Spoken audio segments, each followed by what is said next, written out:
It's Jake. You already know. It's pretty spot on. All right, ready?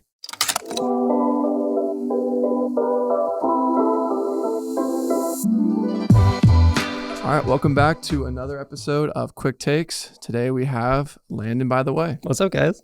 I didn't know. So how do you say your last name first off? Because I thought... By the way. It is? Just, yeah. Dude, we had an internal debate about that. We're like, is it Bytheway? And we're just like... It's so funny. I get that all the time. And I'm like, no, it's I thought that was like your moniker. I was like, that's a sick moniker. Actually. Oh, like my stage name. Yeah, just like really. Landon, by What's the way. What's funny is like I have a lot of like people in like India and other countries that like follow Indonesia, stuff like that.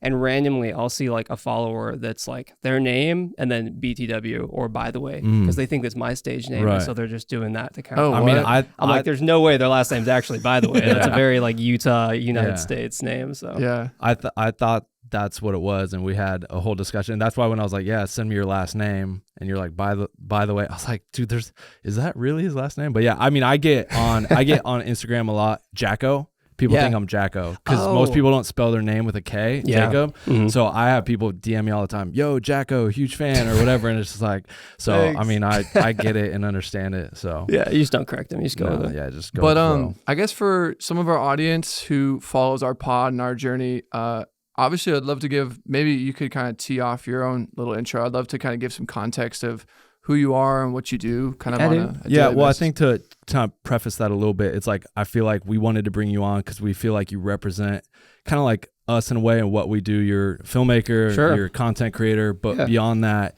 it seems like you have your kind of hands in a lot of other like entrepreneurial endeavors related to filmmaking. Yeah. And so, with this podcast, obviously we want to talk about filmmaking, but it's more than that. Not too many people talk about just the business side of things and really talk about entrepreneurship and everything. And we feel like you're kind of like us in that way where you do a bunch of different things. And so, maybe touch on a little bit, I guess, who you are, I guess. I feel like we're all probably very similar at this table right here, where we kind of got into that creative field because we're creatives and we like holding a camera and doing that stuff. But I feel like it got to a point where I was just I got antsy and I wanted to do more, Yeah. And my dad's not much of an entrepreneur, to be honest, but my mom is very much an entrepreneur. And I guess I just kind of got that gene or that, I don't know, whatever you want to call it. Right. And so I've always just been restless, like I love creating stuff, but like videos is one thing, but then building businesses and like creating products and stuff is even more exciting to me now, than it was 5 years ago. Amen. Like that's literally like what you're saying is me. Like, did it start that way for you? Like as a kid, were you like that way as you were growing up? Honestly, like when I was in middle school, so there's a what do you call it, like kind of like a fair for the city that I lived in going to middle school. Let's see, it was the city adjacent to my city. It's called Draper Days. It's like a 3-day event where like vendors can like get a booth and like sell stuff, and like thousands and thousands of people come and check out the space. They have fireworks and the concert and stuff like that. And so in middle school, my buddy and I were like, let's get a booth and like sell something. And at the time, this was like 2012, 2013. You guys remember those Nixon watches, like the Nixon Newtons with the 2 dots, Yeah. I found their supplier at like 13, 14 years old. I found their supplier in China. And so we ordered a ton of knockoff Nixons. Oh, wow. And so I got a little bit of a loan from my buddy's dad for like, I don't even know, like $500. It wasn't that much. Yeah. And then we got a booth, and in 3 days we made like $2 or $3 grand. And how old were you? Like 13, 14. Oh my God. That's crazy. And so I don't know. I always revert back to that story when I think about like my upbringing and like the entrepreneur side of me, because like that definitely kind of shaped what I wanted to do with my future. So that makes sense. Like, what is kind of, I mean, I think when we all start out, we all kind of think we're going to be directors or cinematographers. Yeah. Is that kind of like a North Star goal for you? Like, I know for us internally with all of our businesses, we still would love to make like a feature. Is like your North Star goal, like, no, like actually I want to build this company or this brand, or is filmmaking more of a North Star goal of like you actually would love to kind of, I mean, I would love to kind of know like where you want to see yourself. You know what I mean? That's a really good question. I think it's kind of ironic because like, obviously, like I said, got into this space as a creative, but like I've never had the ambition to like direct a feature film. Gotcha. Even like a short film. like that much, to be honest. Like I love the creativity side of things, and I love shorter form content, and I think it's super fun. It's a great outlet. Right. But like, especially over the last year, I've definitely realized that my passions are definitely more with just building the business, you know? And so like North Star for me, it's like, if I could fast forward like 1-2 years, ideally my creative agency studio, I don't even have to be there at all to have it run. And we're kind of getting to that point already, you know? That's cool. But ideally we're in a situation where that company is just, you know, basically paying me out, with, what do you call that? Like payroll or like salary or dividends? Dividends is what I'm trying to look for. Yeah. Ideally, like in, you know, a couple of years, that company is paying me dividends monthly, and I don't have to do anything, and it's just this machine that's running, you know. And so my focus over the last 6 months has been systems and creating processes and stuff like that, so that just flows really well. And so ideally, you know, 2 years from now, that's happening. And then maybe 5 years from now, we've moved on and I've started a SaaS company or something, a software, you know, wow. Interesting. Like that's kind of where my passion lies, is really on the business side of things and creating that. And so obviously creativity and like making videos will still be a part of what I'm doing. Right. And I think it's good. I don't know. I feel like it's a good vehicle to push your and to brands, get some people up to speed, studio, do you want to kind of explain kind of like what that is? Because some people may have seen, or if they follow you, they know, but someone who's like maybe a new, fan or seen this, like what is that essentially? Yeah. So let's see. I mean, before studio was Landon Bytheway Films, which is just me as a freelancer doing my thing. That's like your LLC. That was like, it still is like an LLC. So I have Landon Bytheway Films, which just does, it actually now just does like my influencer deals and stuff like that, sponsorships, whatever little things I want to do. And then studio is a separate entity that I really just wanted to create a name, like an umbrella company that didn't have my name attached to it. Yeah. Because like, now there's a perceived value of this more. Oh, for sure. It makes it look a lot bigger than it is. And granted, it is a lot bigger now than it was a year ago. Yeah. But I wanted to have a name that didn't have my name attached, so that a client wouldn't hire Landon Bytheway Films and then expect Landon Bytheway Films to be filming it. But they can hire a studio and have an employee or a creative director or whatever from studio, not necessarily me on the project. See, the interesting thing with me is like, that's the one thing I've always had a hard time getting away from, is because I have such a name and a presence and people know me or my work.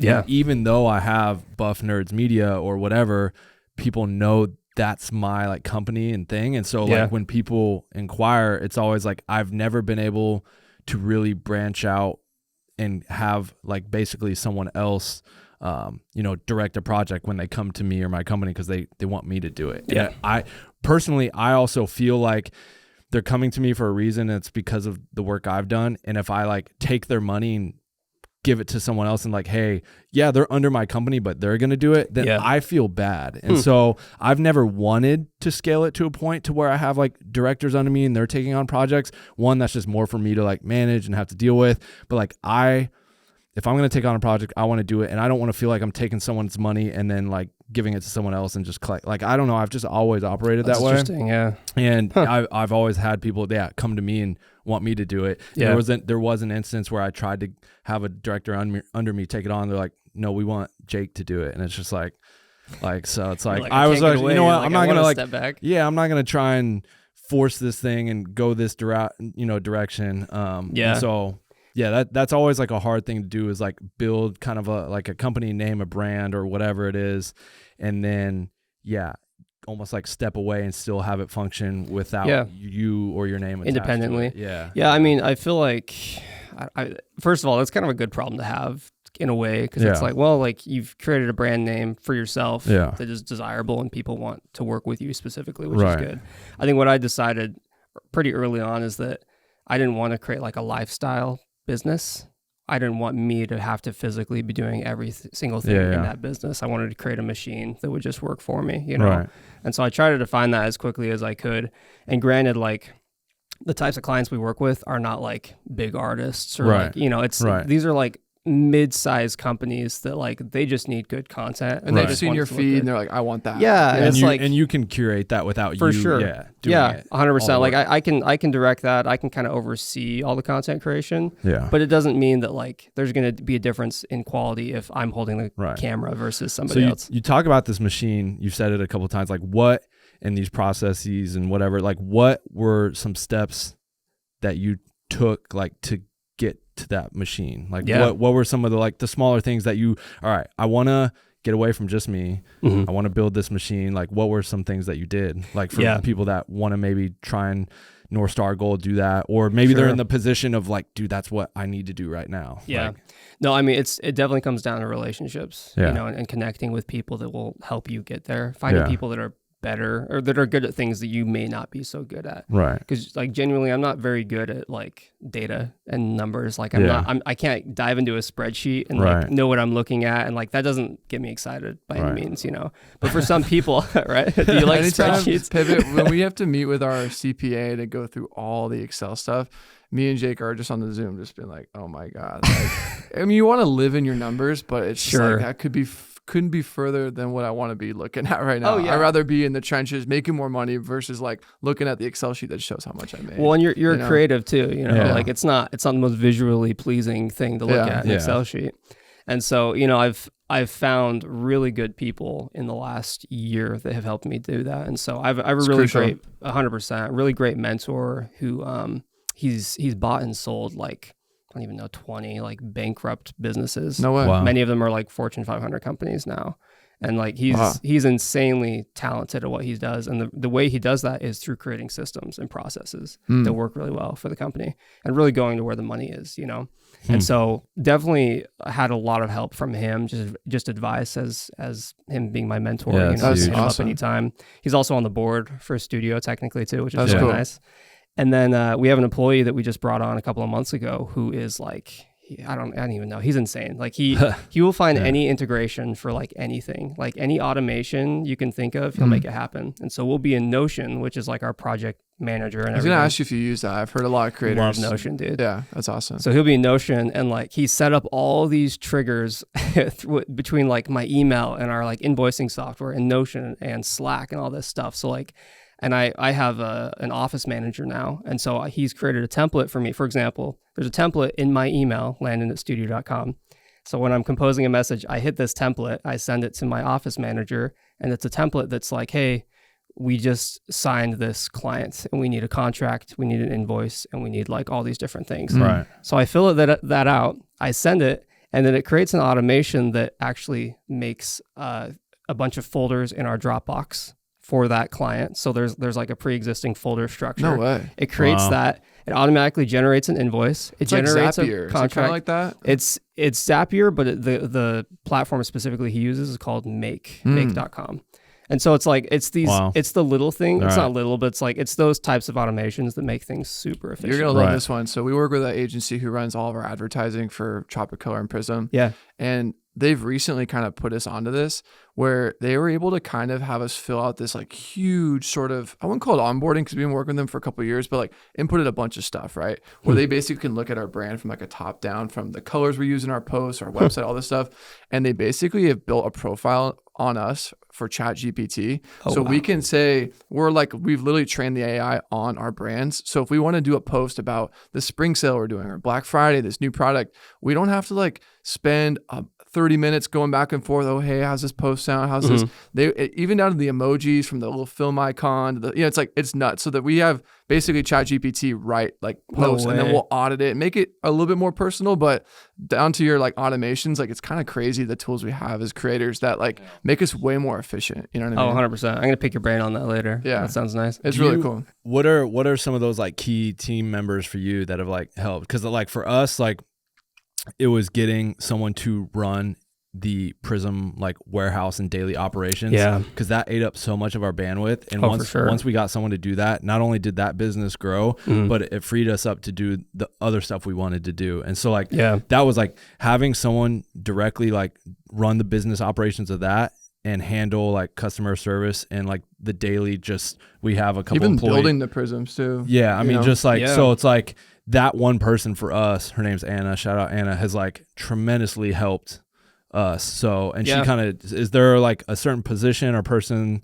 like that's like, that fulfills a role that's like helped you exponentially? I mean, I think it's probably plural, you know, a lot of different things, but what you're describing is like the difference between working in the business and working on the business. You know, if you're doing that day-to-day fulfillment on stuff like that, like it's gonna be really hard to grow. And look at the big picture. And you're literally like, you're doing the wrong thing. You're not like, for sure.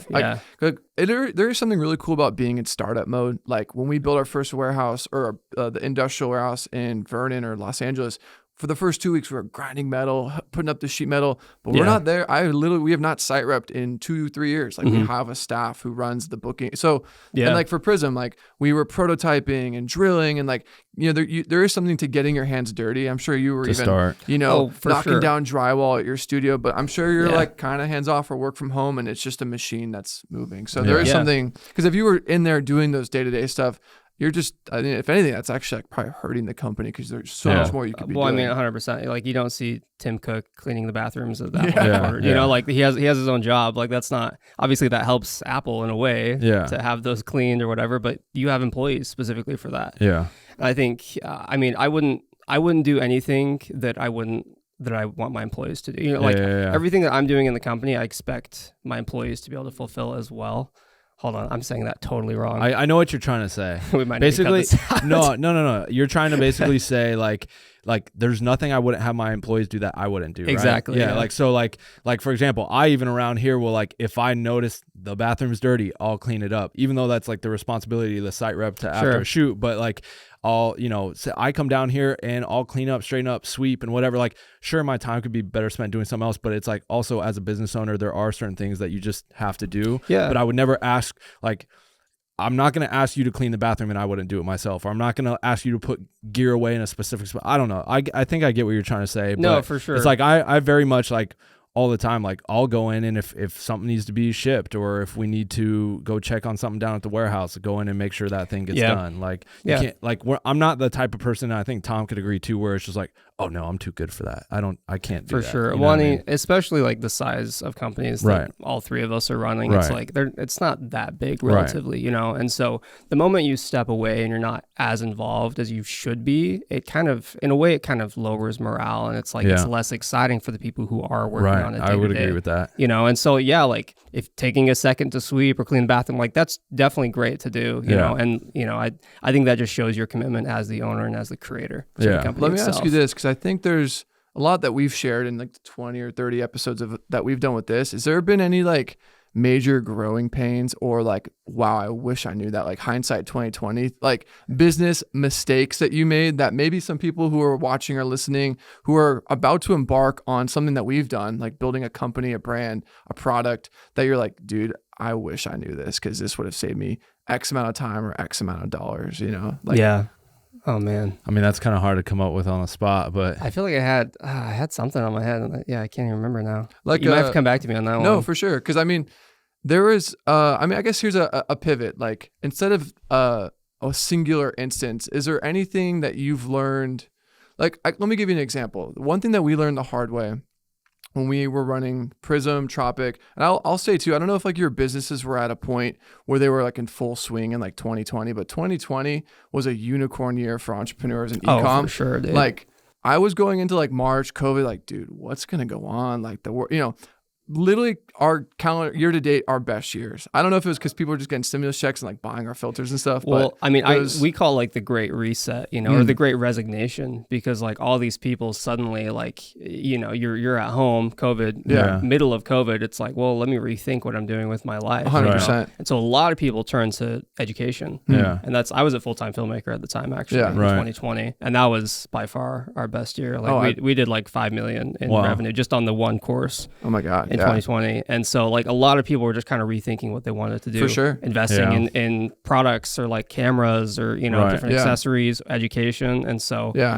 definitely was a big one. But I guess to continue that, so I think a mistake that we made was if we had a really good month, we're like, cool, we'll pay ourselves that. And we were not draining it to the last cent, but if it was like, for instance, there was a month where like after payroll and all the dust had settled, there was like an extra 60 grand in the chase. We're like, oh, cool. Like, let's give ourselves some dividends. And taking that money out of the piggy bank when we wanted to expand, grow, buy inventory, there wasn't this like liquid cash that we could use. And I think that was one of the bigger mistakes that we made early on. So I guess to question that, like circle back to you, was there something where it's like, dang, that was a business thing I would never do or wouldn't recommend to anybody watching or listening? Like something you kind of learned the hard way? No, that actually sparked something, because when we first started studio, so I started studio just in my basement, like it was just me making videos, didn't have any employees. I hadn't even met my now business partner at the time. And then once I met him and I went in together to like get a physical space, invest all this money. Right. And probably my regret there is that we didn't have a clear enough vision as to what we wanted it to be. You know, and granted, like, you don't ever really know. I think things kind of morph and it turns into what it's meant to be anyway. But I wish I had taken a little bit more time to figure out exactly that business model and what we wanted to actually create, you know, because we spent a lot of money that probably didn't need to be spent. Yeah. And is this on your current space or a previous iteration? Current space. Okay. You know, like, yeah, I mean, there's little things. It's usually just like equipment or like how we want to utilize different spaces. Like, I built a shit ton of. Can I swear, by the way? Yeah, we do. We do. Fine. Yeah. I was like, crap. Shit. I built a shit ton of different spaces that we've just completely taken down, deconstructed, and it's not like the worst thing in the world, but it would have been nice to have a clear direction. I mean, that's happened here even, and I think even we've experienced that with a couple of our studios in LA. You build a set and like we get a little overzealous, and I don't know if that's the right word, but and it's just like but I will say though, there's something kind of cool and exciting about that, because there's a lot of people, and I use this metaphor a lot, so like I feel like a lot of people stand on the edge of the cliff and they never jump, right? And I've always been on the school of thought, I think I could speak for both of us, where we just jump and we're like, you know what, let's just build the parachute as you fall, because it's like, it forces you to figure it out. It's where true. I think some people stand in the rafters, stand on the edge, be like, oh, I don't know, that's a big risk. And, you know, case in point, I feel like you made some moves that, maybe some of them were an overexpenditure here or an oversight here, but at least you did it. You know what I mean? Oh, for and sure. I feel like you learned from that. You know? I mean, I wouldn't say like I regret it. It's just hindsight's 2020. Right. It's like, oh, damn. It's like, if I could go back and not spend that much on that, like you would, but it's like, it's not necessarily like, like a complete failure or regret in that way. But I will say, like for us, like what Tom was saying, like all of like kind of our biggest things have come from, like, we never really have a plan or we'll have a vision, but we don't ever put together a business plan. We don't ever, crunch numbers and do this and that. We kind of just look at it as like, is this a cool idea? Do we want to do it? Just rough numbers. Could it make money?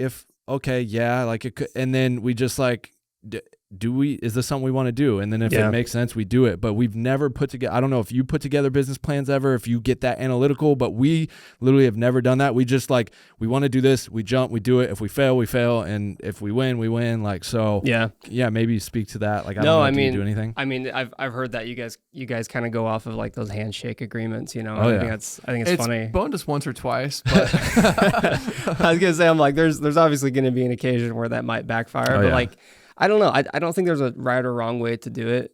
I'm not super formal with that stuff either. Now that we're like, because I have, let's see, how many employees? I think I have 6 or 7 employees right now. And like just barely, like in the last 2 months, we finally put them, their W-2 now. Yeah. We actually have like employment agreements. Right. Nice. They have benefits, stuff like that. Like, so it's like, we're finally like growing up a little bit. We're like, hey, we're in the big boy. Like, Sam, as soon as we got payroll and like, funny enough, like dental and health insurance. Yeah. I mean, it was something that, it's nice to be able to offer that to your team. Oh, for sure. Especially if you're like asking them to like work for you 9 to 5 salary. It's like you want to be able to like give that back. You gotta take care of it. It was definitely like I'm sure as you experienced like a big kind of expenditure, like, oh whoa, like that's now really coming off the top line. For sure. But like you gotta do it. I think your business grows up and you kind of gotta make sure that you're putting the right systems and structure in place so that it can work, Yeah. So, I think something for us that also like we learned early on, or maybe we should have maybe done even sooner, but I mean, I think everything happens for the, at the right time for the right reason. But I think for the longest time didn't expand into like wanting to hire people because we're like, oh, we do everything. We're jack of all trades. And like, we're like, we can't hire these people and bring on employees because that costs money. And like, that's the dilemma, man. Yeah. But it's like, but if you do that, it frees you up. You could also make more money. It's like, but for so long, I feel like we put off like actually like trying to build a team. And then once we did, like stuff just, not only were we more free, but like all the businesses. I mean, there grew. was moments where we were like, dude, do we just fold? Like, there was literally one moment with Prism where we're like, without getting too in the weeds, it was just like, it wasn't fun. Like, it was just like, we had a lot of vendors, a lot of like things that we owed money, manufacturing. We're like, dude, like, what is going on? And like, we literally just like pulled ourselves off payroll for 6 months, boots on the ground, like just basically like hard factory reset. And it's literally like the best. Like the company is as healthiest as it's ever been. That's awesome. But like sometimes you just need to like really jump in there and do that. And I think that case in point like worked in that instance. Have you speaking to that, have you ever had an instance with any of your like businesses or endeavors or things that you do where it's just like, I don't know if I want to do this anymore. Like, fuck this. Like, I'm done. Or like, it was I'm gonna fun walk when away. you were prototyping and teasing it on social, but when you're actually fulfilling orders, you're like, dude, this sucks. I know. That's the thing is like everyone wants to be an entrepreneur until you are one, and then it's like reality sets in. Yeah. And so, I mean, honestly, it was like 6 months ago I was actually feeling that with studio, you know, really, because like and even now, like I often don't pay myself through studio. I just keep it all in the business, right? And so 6 months ago I was like, what am I doing? You know, like I employ all these people, which is great, and that's an amazing feeling. Right? Like, you can't I will it is agree really with that. sweet to have that. But devil's advocate, it's a little scary. I don't know if you listen to like stressful. Colin and Samir, they have like a cool like creator podcast. Yeah. And they were even saying they were reluctant to bring on one person because now every decision they make, every risk they take, they have someone they have to pay. Yeah. So like you can't just go out and do these crazy moves because it's like people are relying on you. So if you do this crazy risk and it doesn't pay off, well shit, now maybe are you gonna be able to like fulfill payroll and stuff like that? So yeah, it is scary for sure. But I mean, so you said, just circle back though, you said 6 months that you were kind of just hitting a little bit of a wall kind of. Yeah, no, I hit that wall because like it was at the point where I was bringing $0 home from studio, which is fine because I'm like, you know, this is big picture. I'm building this machine. It's going to be a long-term thing. I do want to touch on that long-term after you finish your thought. Yeah, that's a great thing. So yeah, I mean, bringing home $0, and then meanwhile, Landon BTW literally just on Instagram is bringing like 10 to 15K in sponsorship deals like every month and different products and stuff I'm doing. And I'm like, okay, if I put, and ironically, 90% of my time was being spent on studio and 10% was being spent on Landon BTW. Right. I'm like, what if I times Landon BTW by 10? Could I bring home $100,000 a month, you know? Right. And so it was that dilemma of like, where should I spend my time? Yeah. And we're kind of now just figuring it out, and we're actually going to be like bringing Landon BTW more in line with studio and basically using Landon BTW as the vehicle to sell studio, the bigger very picture cool stuff. So we're kind of marrying those two now. Nice. But, yeah.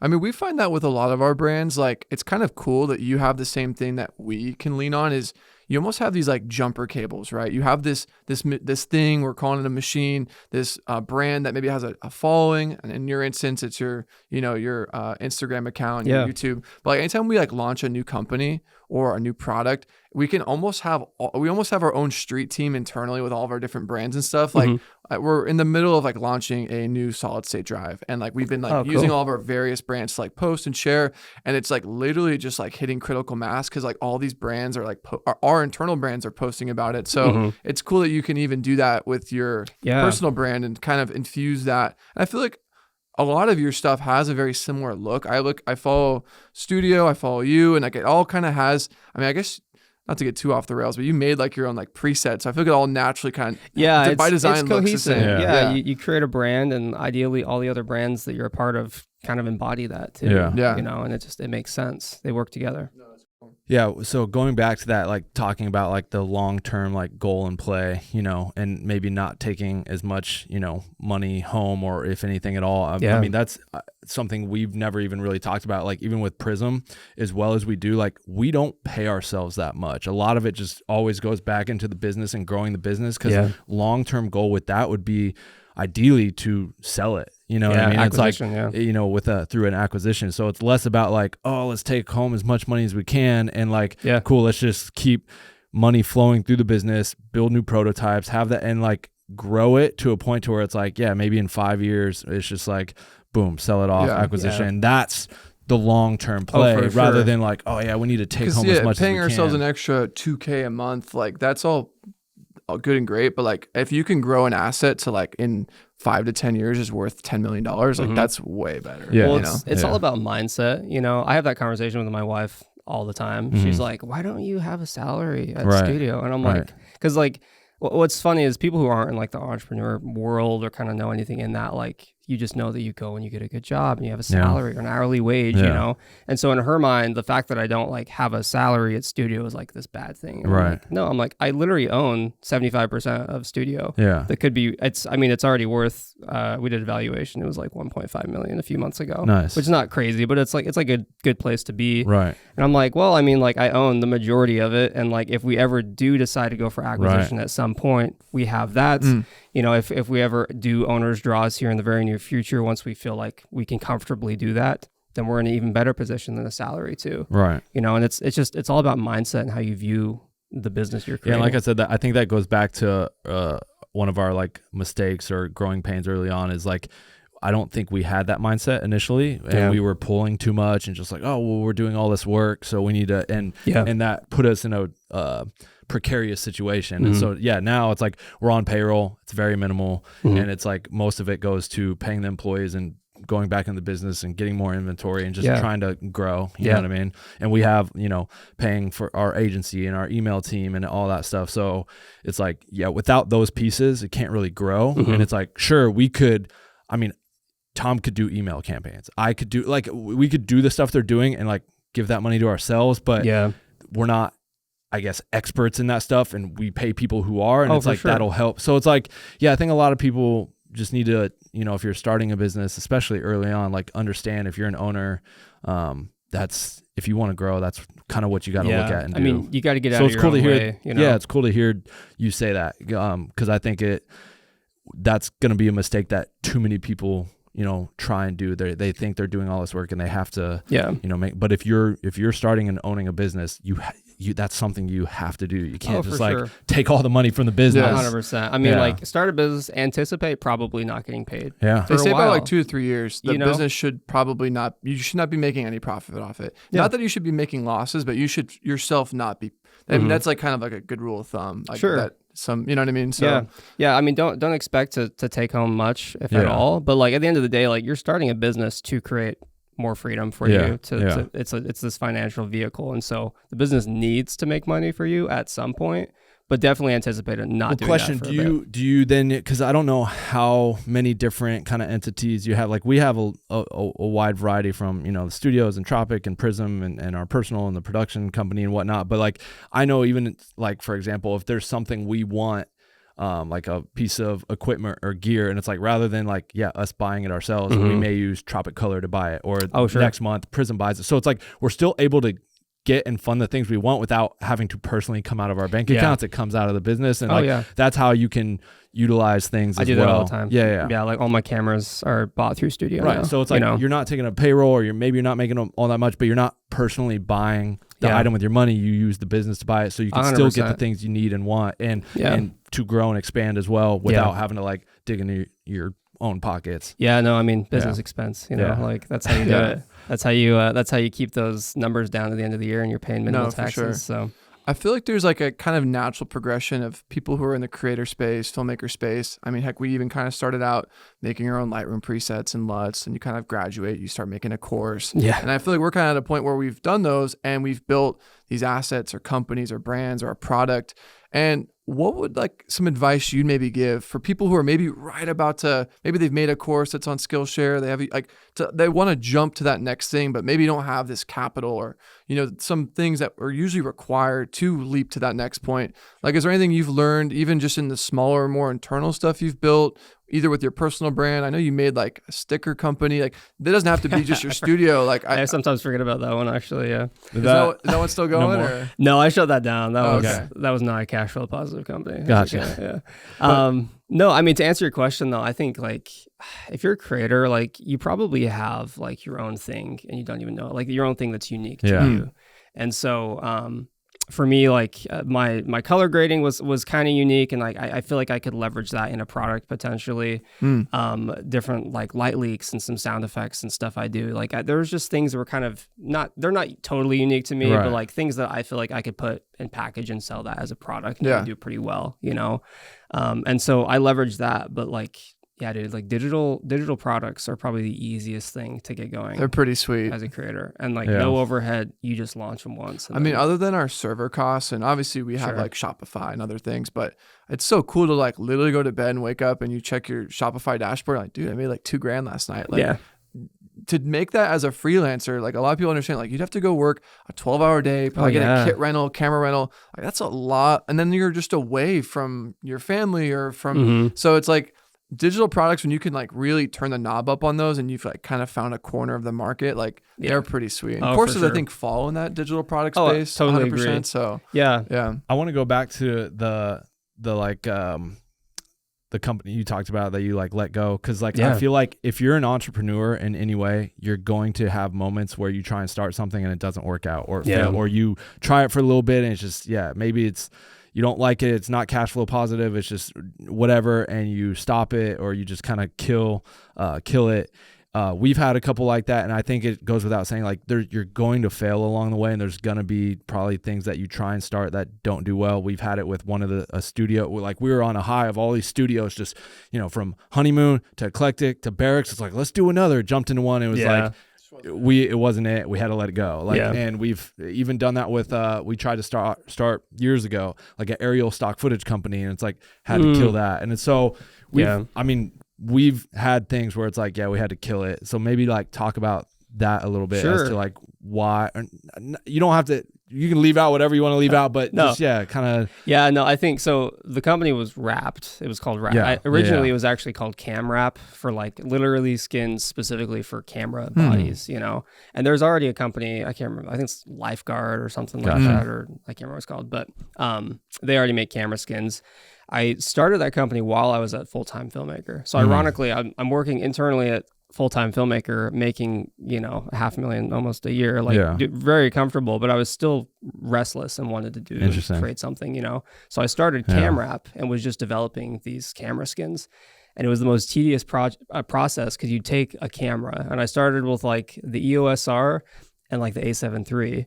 And I'd put them on this 3D scanner turntable and have to do like a 3D scan of the camera. Wow. Like a polycam type of thing? Wow. Yeah, and so like make this 3D model, and I would send it to my brother-in-law, who's actually like a 3D animator. He's made like he's done the art for a bunch of like video games, like all the Spider-Man video games. Wow. He's a 3Ders. Wow. So he's really good with CAD and different softwares like that. And so he would take this 3D model and basically flatten it. So it's basically like, so he'd flatten the whole object and allow me to create like this map around it and kind of design how the skin needs to be cut out and conform around all these things. Wow. Long story short, the most tedious process ever, horrible margins, like once you factor in all the development costs. And so I started Cam Wrap. I had all these people pre-order like thousands and thousands of dollars worth of pre-orders. And I'm like, shit, now I got to fulfill on all these pre-orders. Yeah. And so I did, I managed to do that. And then I was like, I got to simplify this. I got to do something easier. Could you find a manufacturer like overseas? Maybe, but again, it was the development that was so expensive. Like, and what's crazy? Cameras are like flavor of the week. You might have the new EOS R6 or whatever, and it's like, fuck, no one's buying the one I just spent all this time making. I know, that's what sucks so bad. But simultaneously, I was actually doing MacBook skins as well. And MacBooks are like, you get a new MacBook like once a year, every few months maybe. Yeah. And so and they're so much more simple. It's a freaking rectangle with an Apple logo in the middle of it. That's cool. And so I was selling those simultaneously, and I'm like, you know what? What if I just cut out the camera side of things? I changed the name from Cam Wrap to Wrapped, and then just sell MacBook skins. So I did it, and it actually worked pretty decently. Like obviously it was a lot easier to manufacture, a lot cheaper, and they sold pretty well. And so I did that for a while. It was kind of paying the bills. And I really went all in when I left Full-Time Filmmaker in like 2021, like May 2021. And on that note, because that's actually when I first saw, because you were like, it'd be like Parker talking like, all right, we're going to cut to Landon reviewing this camera. And it would be like you doing your thing from what it looked like. Yeah. And was that kind of like risky? Because obviously you just touched on it. You were making a pretty good salary. Oh, man. So like, what was the dang, like, was there like what made you want to leave? I mean, obviously getting a sense of talk to you now, like you had an entrepreneurial spirit that seemed like you wanted to go chase, but was that like scary at first to kind of like? That was super scary. Yeah. That's one of the things that, I don't know. I almost regret it, but I also don't regret it. It's just, it's one of the biggest risks I probably ever took was that was actually one of my jump. questions. Like, it seems like, that seems like one of them for sure. Yeah. I mean, because pretty comfortable there. Like, the thing is, like, I only worked there for like 2 years, you know, and we're making videos a couple times a month and having a great time. I work with my friends, like making a great salary. Like, it was awesome. But you just get restless, and like for whatever reason, my personality type is just not good when I have to have a boss, you know. And like, maybe it's not like everyone's built that way, or like everyone's okay having a boss, but for whatever reason, I had an exceptionally hard time with that. And see, that's the vibe I get from you, is that you're very much like me. Like, I need to do my thing. It's like, even if that's walking away from more money to like do the thing I want to do. And that's like what I get. And I could see you being like, even though you were comfortable and having a good time, it's like, nah, like I need to be. We all too want to like go into the rest of our lives and like have your thing, you know? And I feel like when you're building someone else's thing, you know, it may be fulfilling. You may be in the field holding the camera that you've always wanted to shoot on, shooting the cool stuff. Those like e-bikes in the desert, that thing was fucking sick. Nice. But like, you're probably like going home like, dang, like that's not really mine. That's like his. I just made it for him. So you probably like have that wrestling inside too. Yeah, right? I mean, like I joined Full-Time Filmmaker where I think I was like the second or third employee. It's like you and like Jake Weissler. Me and Jake, yeah. Jake actually rents a desk from me at studio. Oh, cool. Now. So it's like, it's come full circle where like he left Full-Time Filmmaker and now he kind of works with me. Did you guys like kind of both like amicably leave at the same time? Or I left, and I think he left like 6 months later. Oh, okay. Maybe. But yeah, back to that, what I was saying, like I joined Full-Time Filmmaker pretty early on, and what he did, because I was just freelancing, I was making, I was about at the point where I was at like $100K a year in revenue freelancing for freelance stuff. In Utah, which is pretty good at 23, 24. No, you know? for sure. And so I was doing pretty good, but I was also stressed because it's like I'd never really done that before, and like there's a lot kind of going into that. And so joined Full-Time Filmmaker on the team, and Parker was like, yeah, we're gonna match whatever you're making right now. So I'm like, yeah, I'm making about 100K a year. And so the way he did it was he put me on commission. And so at that point in time, he put me on 5% commission, which is 100K a year. If we do the math, that means Full-Time Filmmaker was doing like $2 million a year in revenue, if my math is right. So I'm really bad at math. May need to fact check me on that one. I think that's what it was. And so I started at 5. Over the next few months, I got bumped up commission wise, and we brought in more revenue like as time went on too. So when I joined, he was just under like 500,000 subscribers on YouTube.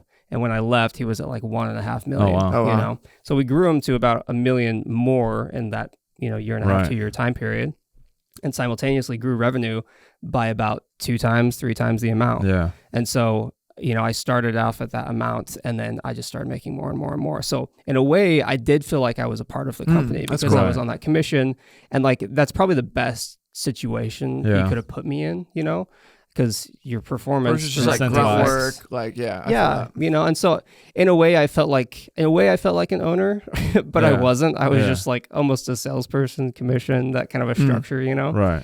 And so I do regret not seeing what I could have done to maybe coordinate like an actual equity or rev share or something that would have been recurring after leaving, because I mean I made lots of videos for the course that still sells tons of money, you know. And so I do regret not setting that up, but in a way I did feel like I was a part of the company and I was growing it.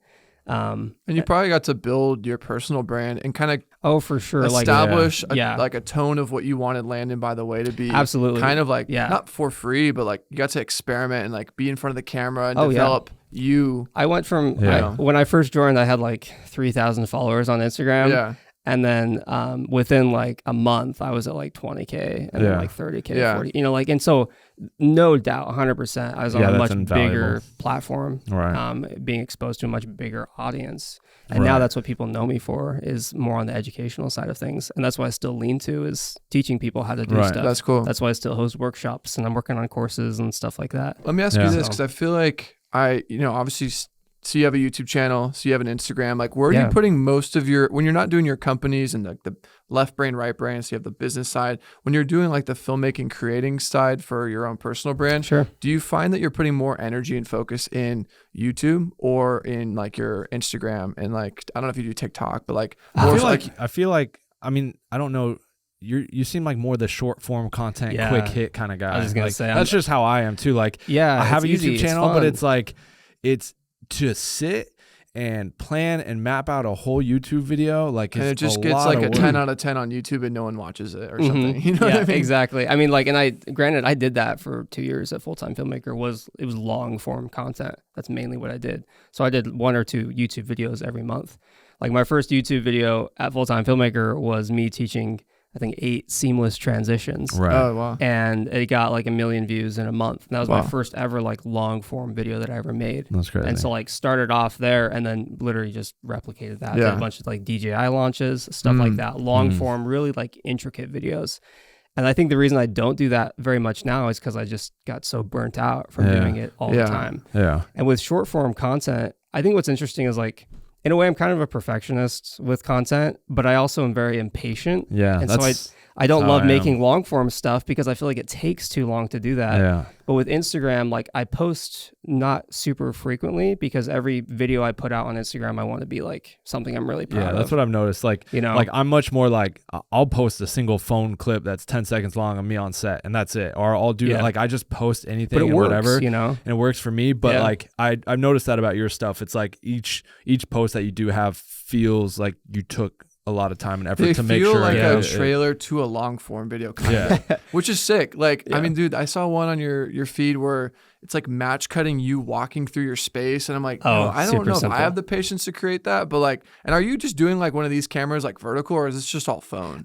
Usually like a C70 vertically. Let me ask you this, because I feel like a lot of people listening, I feel like short form in like Q2 of 2023 is like so prevalent in our industry. Oh, for sure. And I think we're seeing like the tide shift from taking an artsy shot in the Pacific Northwest and posting it and getting like 100 likes, or a phone video from that same thing and that blows up and goes crazy. It's crazy. Yeah. So anyone who's watching and listening, looking to kind of get some game in that regard, like, do you find when you use a cinema camera to shoot short form, like it's kind of, Instagram punishes you like, oh no, you like got to be in our app, or can you just cheat? Have you ever experienced that at all? Well, I mean, like I've heard that like that can affect. Like I've heard that Instagram will push your content more if they know that you've edited it inside the Instagram versus like CapCut or something. It's like how much of it is a rumor versus truth though? Yeah, and it's like I've had things that are high end that have blown up. I've also had things that it's a crappy phone stuff that like goes. Bro, I'm sure you've had this, bro. He'll text me like 3 hours making a reel in the app and it crashes. And it's like, dude, there's nothing worse. And then that. You can't recover it. It's just gone. If I would just get so in the zone, I forget to save a draft.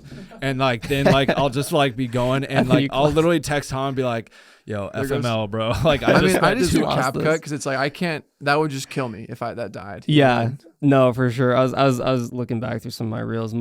What's funny is my most viewed reel, 5.7 million plays. Oh my God.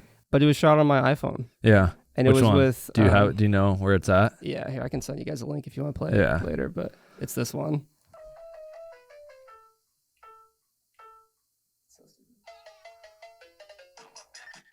Oh my God. It's so dumb. But for whatever reason, and it's not even in my genre, you know, like it was so random. But that thing has 629,000 likes. That's crazy. 80,000 shares. 80,000 shares. I think, you know why? It's because it's so relatable. Like, I think for people. And it's like, again, it's quick. So it's quick. Mm-hmm.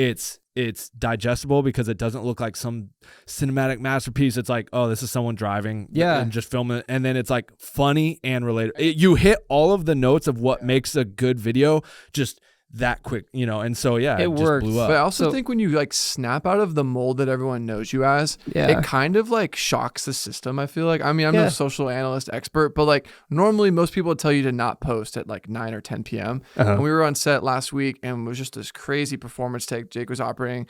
We were in and out. He's like, all right, fuck it, post. And it went dummy viral. All the behind the scenes filmmaker Instagrams are reposting it. And it's just like, we would have probably never, like most people would probably never post something that late. But like sometimes if you just do something like case in point, that's a little, I'd probably never do that again. I could see that. It just like blows up. You know what I mean? I could see that. I mean, so there's like that format where it's iPhone shot. It's totally like out of my arena.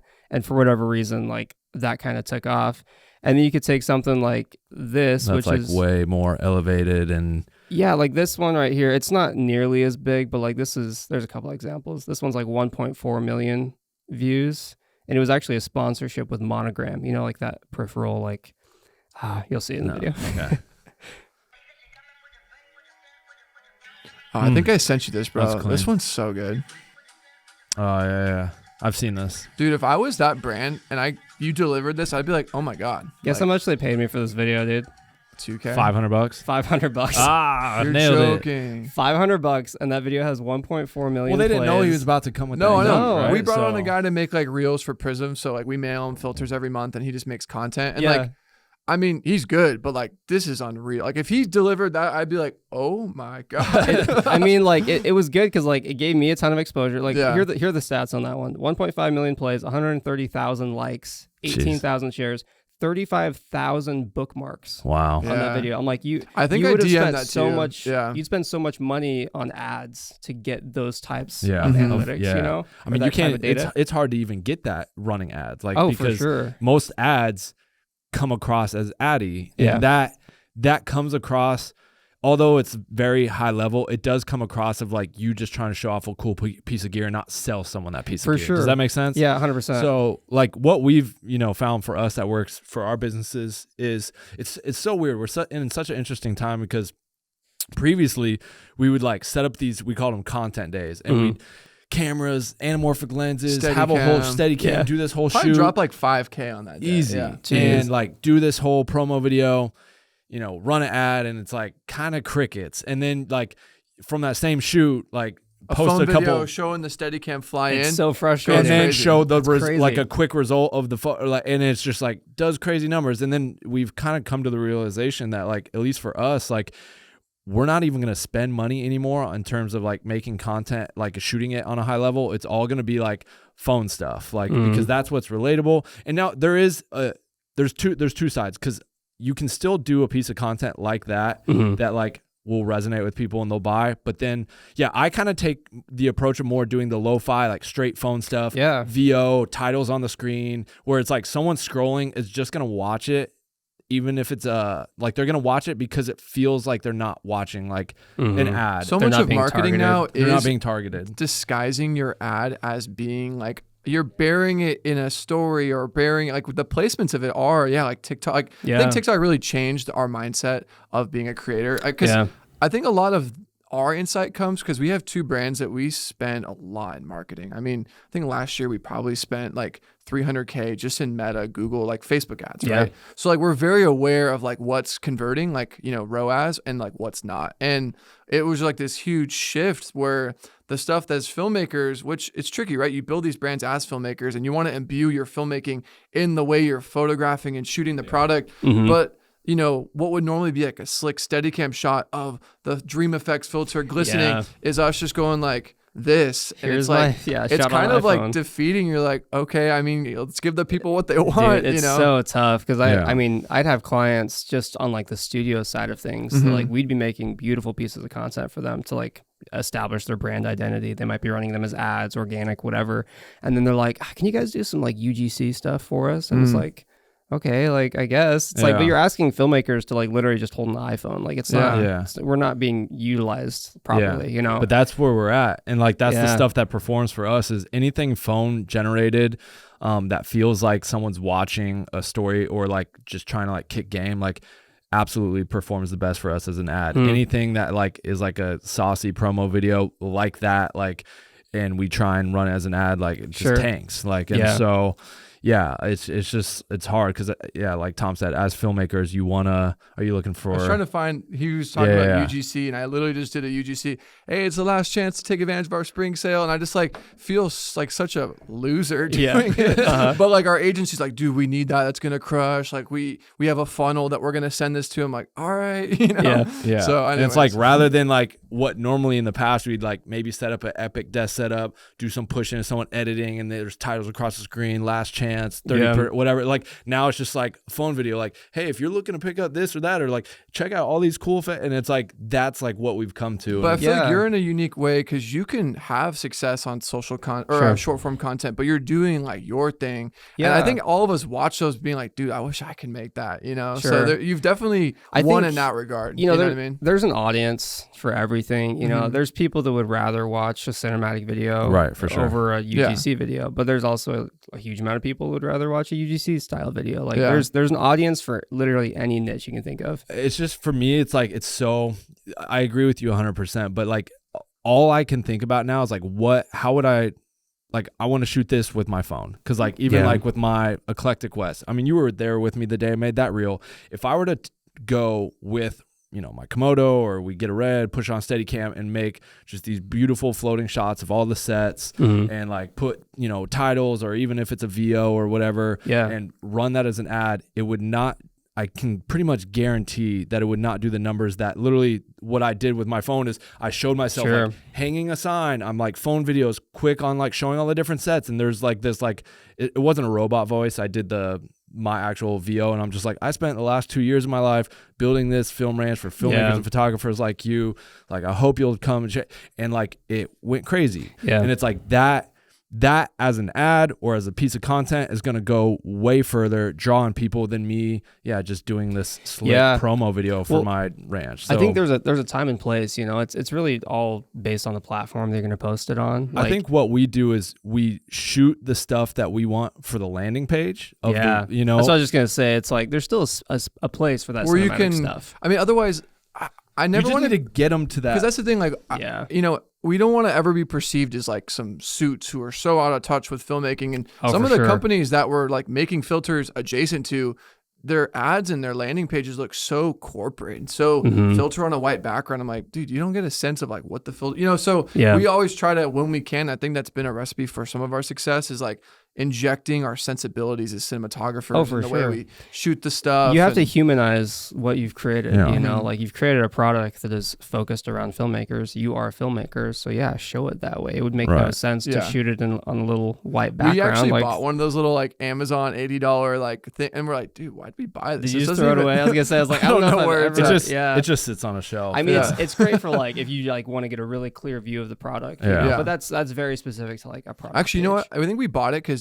we wanted to go on Amazon initially for our filters. Oh, in that case, they force you to do white backgrounds. But it was like, dude, this sucks. You know, like now we just like do like we have haze and RGB lighting. I mean, we just do like what we would want to do. No, it's so much cooler that way too. You know, that's. So but speaking of that, it's like if you go to the like whether it's Tropic or Prism or even the studios, like the landing pages are you know high end photos, examples, promo videos, etc. But like now, like the ads to get you there or to like entice you or pique your interest are like just the lo-fi stuff. Well, I mean, at the end of the day, you're creating a funnel for people, you know, and it's the UGC, it's the iPhone shot stuff that is the most like relatable.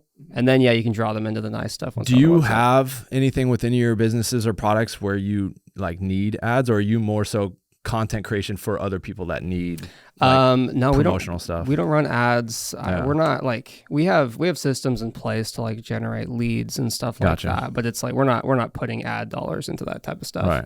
And so I mean we're just creating content for other companies. Just so I understand it more, studio is essentially, if I'm a brand and I make product A, I would go to you and say, hey, here's my budget. I want you to create these deliverables. And you might be like, hey, cool. And we can shoot them at our, like, you're kind of like a full service. Is it an agency or a production company? It's really a production company. I call it a creative agency because I feel like it makes it feel more complete and it's more than just some guy with a camera, you know?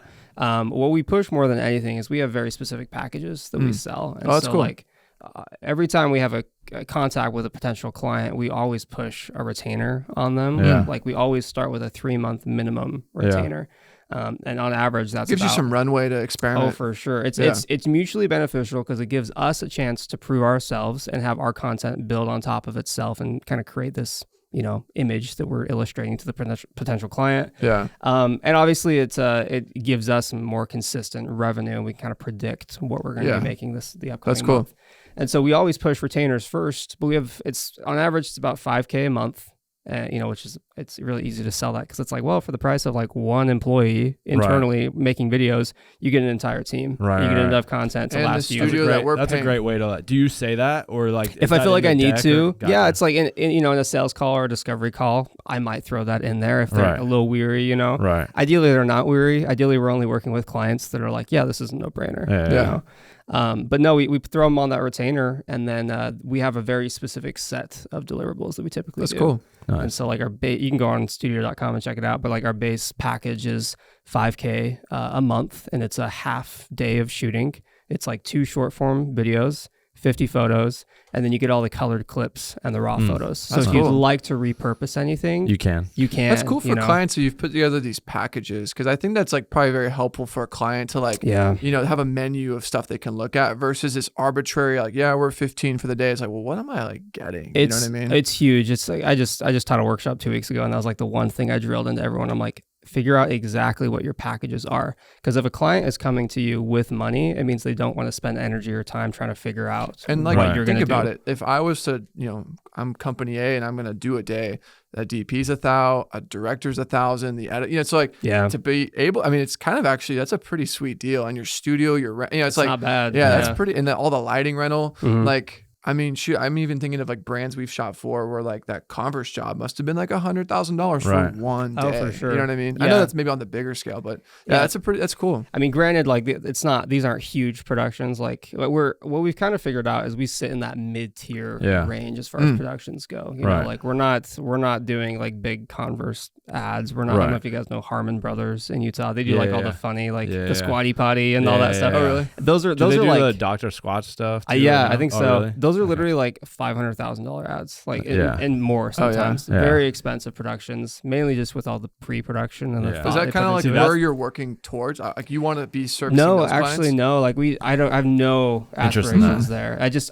We've just defined like where we sit on the spectrum, and I would say they're kind of that top tier-ish area, and we're in that mid tier where it's much more affordable, but you still get really good, I will say it's content. like way less stressful and way less of a headache dealing with that stuff. Like when I had to do that Converse job, dude, that was like the worst week of my life. That shit was just like the constant production meetings, the check-ins, the like, oh, we can't do that, and then in the deck prep, you had this shot. Why aren't you doing this shot? It's like, and then on the day, just I would try and do something, and the client, like Converse, flew in and had a couple clients, but then there's also the creative agency who brought me, like the head of the creative agency that brought me on. So many moving parts. They're all like telling me like, hey, we don't want to do that. Can we do this? And then he's like, actually, like I was like, dude, I'm just a puppet. And it was just not fun, and it was stressful. And then to deliver on all that and make sure like this comes out, it was like, dude, this sucks. There's too many cooks in the kitchen with a project like that. And we're also going for, again, there's no like right or wrong way to like create a production company. I think you just have to define again where you sit on that spectrum,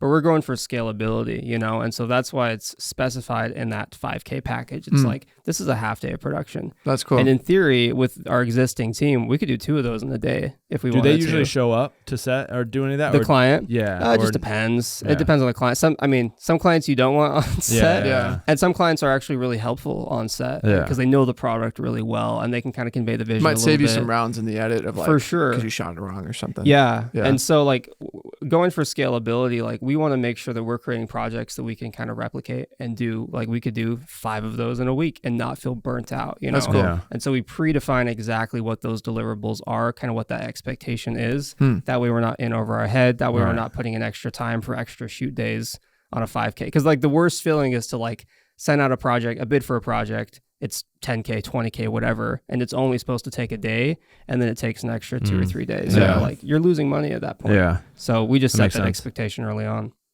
Let me ask you this. Have we seen kind of like what you're doing now are you in a position where you just want to grow this, or is there some stuff that's like, yeah, this is actually on the stove over here. No one knows about this, but I'm actually building this thing over here. Or is it like, nah, actually all my cards on the table, and like what you see is like, I'm just going to grow this. I guess like a long way to say like, is there something else that you're kind of working on? Side projects? Or maybe something that's like still kind of how you were at full time and stuff was kind of pulling you away, like, oh, I want to go do this. Is there anything like you're itching to do right now that you're not doing? Yeah. I mean, what's been tough over the last year is that like the way I view things is like studio. The reason I've separated Landon Bytheway and studio is because they're different businesses. Studio, again, I've said this word a million times, is a machine. I'm trying to make it be this machine that just has clients, that it can run independently, and it's just creating cool content for clients. Right. Landon Bytheway is me like dynamically making content with brands for myself, whatever I want to do with that. Right. And so it's been hard to like find the time to spend on Landon Bytheway and make like the educational stuff that I've been wanting to do for a while, because I did that for 2 years, a full-time filmmaker, and I haven't really capitalized off that kind of industry yet as an individual. Yeah. How do you find that balance? That must be, it's something that you have to decide, but I'm sure it sounds like you're walking this tightrope, but it's definitely leaning one way right now, you know? Yeah. I mean, so I've simultaneously, I've been working on a course with my buddy Lobo. I don't know if you've ever heard of Lobo. He edits for like The Rock and Adidas cool. and Okay, stuff. I think like, so. I think just be like he's really kind of an good. editing post-production course. So we're doing specifically I don't know if I ever even said the name. It's called Filmletics, where it's athletic fitness filmmaking basically. And so it's basically a mini course that is specifically like work with Lobo and I from start to finish creating a project for ASRV, the athletic athleisure company, I guess. Yeah. That's cool. I don't know if you call it athleisure. What do you call that? Yeah, where it's like athletic wear, but it's also like you could wear. Yeah.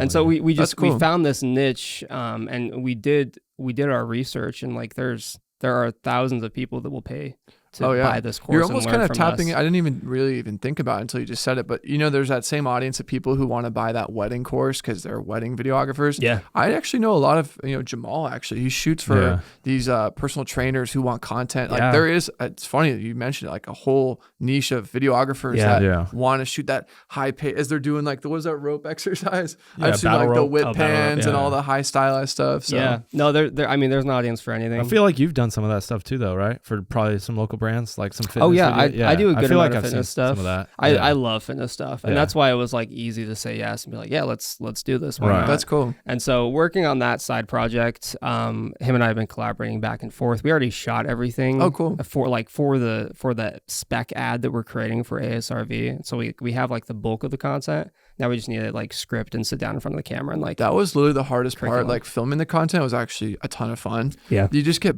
bottlenecked. I literally it worked out that there was a pandemic, but the lighting course that we put out took me like a year to put that out. It's a lot. It was like I would just drip release an episode a week, and I would spend all week building it up. It was just, it's cool though because it's essentially an asset that we literally probably make.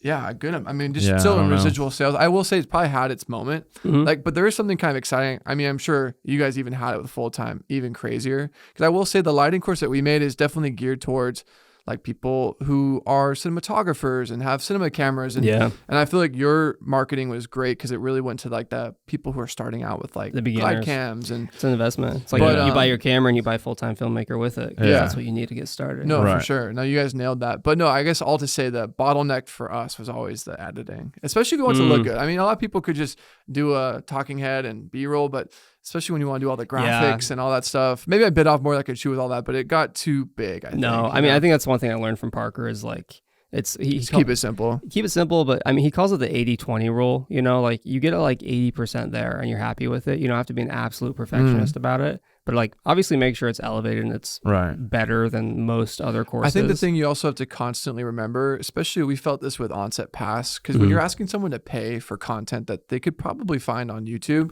you really do need to kind of, internally make it better than YouTube content. It sucks because like there's people like you who make YouTube content that looks so goddamn good that you're like, wait, like it needs to look better than that. Because if they're gonna give me $100 or $50 a year for our subscription, like they can't like it be like, why did I pay for this? I could just get this for free. So like that also kind of sucks too. I mean, when you're making a course. That's the thing is like, you're creating a course, they're buying the course. What's interesting is like when people pay, they pay attention, like they're spending money on something, meaning that they're going to get a lot more out of it than 100%. That free content. But let's be honest, how many courses have you bought that you got like 20% through? If you log into my Teachable, there's probably 20 or so courses that I got to like 20 or 30%. And it's probably my ADD, but like I just like lose interest. And it's not even the instructor. I just have, you know what I mean? Yeah, and that happens and that's fine, but like you create a course, people are going to pay, again, they're going to pay more attention, generally speaking, unless they have ADD, I don't know. And then, but you're laying out the curriculum from like A to Z of exactly, these are the steps you need to do to get to this result. You know? And that's something that like, you can't get organically on YouTube. You have to kind of make your own curriculum if you want to do that.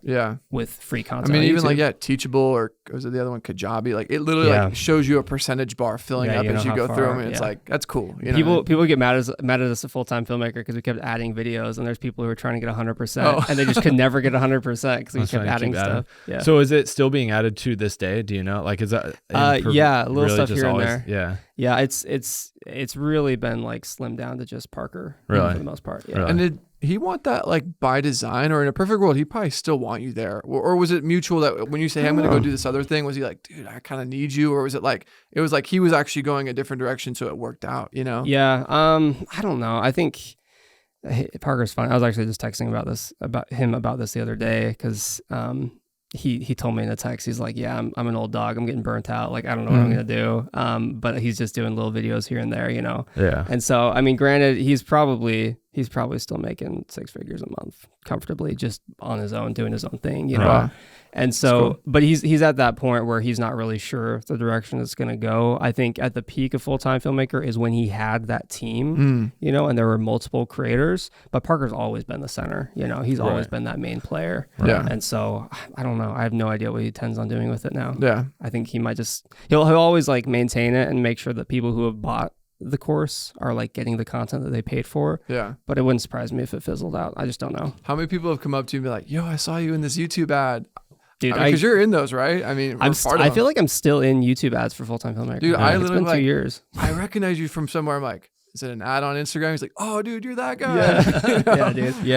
Yeah, I go to like a camera store. Oh yeah, or like a car meet even, and like I get recognized pretty much every time. It was kind of cool. Like, I'm not a big like, you know, none of that. I'm not big on ego or anything, but literally being at like NAB was really cool. Yeah, because it was just like you have people who are like, hey, I've seen you on YouTube. I've bought your course. I own your film. It's like, whoa, what the? It is really cool. Yeah. Like, not that I seek that or we seek that, but it is like very validating to like, you know, have people in the industry that you respect you. You know what I mean? I think it's validating, and it's also humbling too in a way, because it's like, shit, like the things I'm doing actually are making a difference. Like, it's affecting other people. And I think you get in your own head and you don't really see that from a third person. Yeah, I mean, even with this podcast, like, you know, we've kind of like over the, you know, I think we put out 20 episodes initially through YouTube, and then we got into a lot of different stuff, and so we kind of pump the brakes. But it's also kind of one of those things like, do people even like the podcast? Like, people watching this? We have. But then when we went crickets, people are like, yo, bring it back. Yeah, then when we went crickets, like, and stopped, people were like, yo, when's the new episode coming out? And like, I was at the grocery store the other day, I'm walking in my car and I just hear Jacob. He was just like, hey, sorry, I just want to say hi. But he was just like, are you guys bringing the podcast back? Yeah, dude, I get that too. It's been like 4 weeks since I posted it. I'm getting DMs too, and I'm like, oh, people actually like it. Your pod's like focus, or what like niche have you carved out? So previously it's really just been conversations with like the studio team. I'm actually reformatting it to be conversations with like high level performers. Like, oh, cool. You guys actually like one-on-one, like exactly what we're doing right now. That'd be awesome.